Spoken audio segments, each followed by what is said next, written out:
السلام علیکم دوستوں، میں آج آپ کو ایسا ایک سائنسی تجربہ بتاؤں گا جس کو سننے کے بعد آپ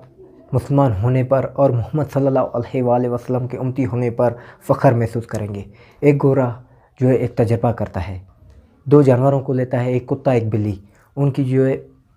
تھوک کو جو ہے وہ لیتا ہے، وہ سائنس لیب میں لے جاتا ہے، ان کے اوپر ایکسپیریمنٹ کرتا ہے کہ اس کے تھوک میں کیا ہے۔ جب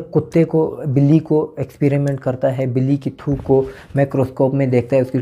ٹیسٹز وغیرہ کرتا ہے تو اس میں کوئی اس کو انآئیڈینٹیفائڈ کوئی بھی چیز نہیں ملتی ہے تو اس کو کلین چٹ دے دیتا ہے۔ اس کے کوئی بھی اسپم وغیرہ، اس کے کوئی بھی ایسا خراب چیز نظر نہیں آتا ہے، اس کو کلین چٹ دے دیتا ہے۔ اب بات آ جاتی ہے کتے کے اوپر۔ جب کتے کا ٹیسٹ کرتا ہے، مائکروسکوپ میں ڈال کے کتے کا ٹیسٹ کرتا ہے تو حیران پریشان رہ جاتا ہے۔ کتے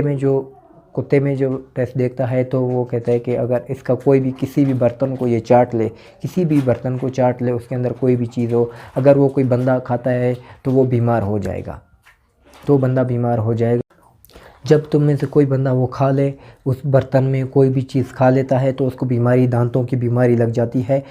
پیریاڈونس اس کا نام ہے، دانتوں میں لگ جاتی ہے، دانت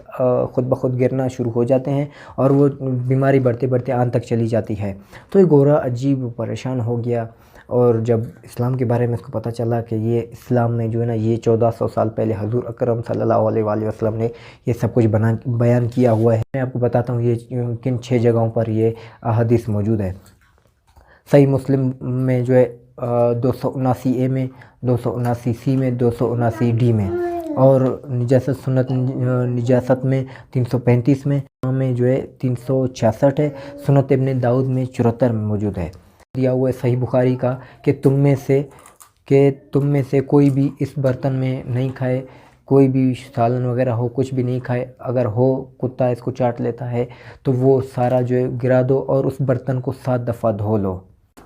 تو دیکھیں ناظرین، ہمارے حضور اکرم صلی اللہ علیہ وآلہ وسلم نے ہمیں 1400 سال پہلے ہی یہ سب کچھ بتا دیا تھا، تو ہمیں دنیا سے کمپیریزن کرنے کی ضرورت نہیں ہے، صرف ہمیں تھوڑی محنت کرنے کی ضرورت ہے، اور اسی کے ساتھ اپنے دین کو ریسرچ کرنے کی ضرورت ہے۔ ہمیں اپنے دین کے بارے میں ہمیں معلومات لینے کی بھی ضرورت ہے۔